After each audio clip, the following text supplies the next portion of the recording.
ఒక పార్టీకి మించి ఇంకో పార్టీ బీసీలకు మేం చేసినామని చెప్పుకునే ప్రయత్నం చేస్తారు. ఈ సమాజంలో 56-58% ఉన్నటువంటి బీసీల సంక్షేమం కొరకు మాట్లాడుతున్నప్పుడు బడ్జెట్లో ఆ రకమైనటువంటి స్థానమే ప్రభుత్వం కేటాయించాలి. అధ్యక్ష చెప్పిండ్రు, బీసీలకు అన్ని రకాలుగా మేము సాయం చేస్తాం, ఎక్కడ కూడా బీసీల గురించి మేము వెనకడుగు వేసేటటువంటి పరిస్థితే లేదని చెప్పిండ్రు. ఈరోజు బీసీ కార్పొరేషన్ల 9 సంవత్సరాల నుండి మూతబడ్డాయి. 9 సంవత్సరాల నుండి చిల్లి గవ్వలేదు అధ్యక్ష. గత ప్రభుత్వం బీసీలకు ఉపాధి అవకాశాల కొరకని చెక్కులు ఇచ్చిండ్రు అధ్యక్ష. ఆ చెక్కులు బ్యాంకులలో చెల్లలేదు అధ్యక్ష. ఇప్పటికీ చిరిగిపోయినటువంటి చెక్కులని బీసీ యువకులు జేబులలో పెట్టుకొని తిరుగుతున్నారు.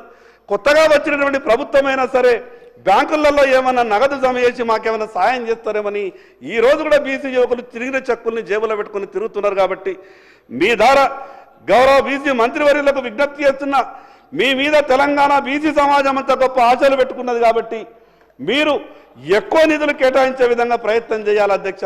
ఈరోజు బీసీ సంక్షేమం కొరకు ఏవైతే మీరు ఇస్తానన్నటువంటి మాటలు ఎటువైనాయో అర్థమైతలేదు.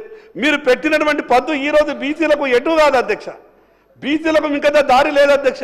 ప్రతి సంవత్సరం 20,000 కోట్ల రూపాయలు కేటాయింపులు అన్నారు అధ్యక్ష. ఎక్కడికి వెళ్ళినాయో ఏమో మీ మాటలు. కేటాయింపులలో చూస్తే మాత్రం ఎక్కడ కూడా లేదు అధ్యక్ష. ఇంకొక ముఖ్య విషయం, మొన్న సభలో చర్చ జరిగింది. సభలో చర్చ జరిగినప్పుడు గౌరవ పెద్దలు చెప్పారు, ఇదొక మంచి బిల్లు తీసుకొస్తున్నాం, మీరందరూ కూడా సహకరించాలనంటే నేను తప్పకుండా చెప్పినా మేము సహకరిస్తాం. కానీ 42% ఏదైతే బీసీలకు ఇస్తున్నామని చెప్తున్నటువంటి ప్రభుత్వం కేవలం బీసీలకు మాత్రమే ఇవ్వాలని చెప్పినాం. ప్రభుత్వం నుంచి సమాధానం రాలేదు. సమాధానం చెప్తారని అనుకున్నాం. కానీ మీ ద్వారా నేను గౌరవ ముఖ్యమంత్రి గారికి విజ్ఞప్తి చేస్తున్నా, నేను మిగతా వాళ్ళ గురించి మాట్లాడదలుచుకోలేదు. కానీ 42% బీసీలకు ఇస్తానన్న 42% బీసీలకు మాత్రమే రావాలా? దాంట్లో మిగతా వర్గాలను మీరు చొప్పించి బీసీలకు రావాల్సినటువంటి వాటాను వాళ్ళు తీసుకెళ్తామనంటే బీసీలకు అన్యాయం చేసిన వాళ్ళు అవుతారు. ఈరోజు జిహెచ్ఎంసీలో ఏం జరిగిందో తెలుసు, మున్సిపాలిటీలలో ఏం జరిగిందో తెలుసు. కాబట్టి ఈ 42% బీసీలకు మాత్రమే వర్తించాలా, మిగతా వర్గాలను మేము కలపము అనే విధంగా ప్రభుత్వం స్పష్టం చేయాల్సిందిగా మీ ద్వారా విజ్ఞప్తి చేస్తున్నాను అధ్యక్ష.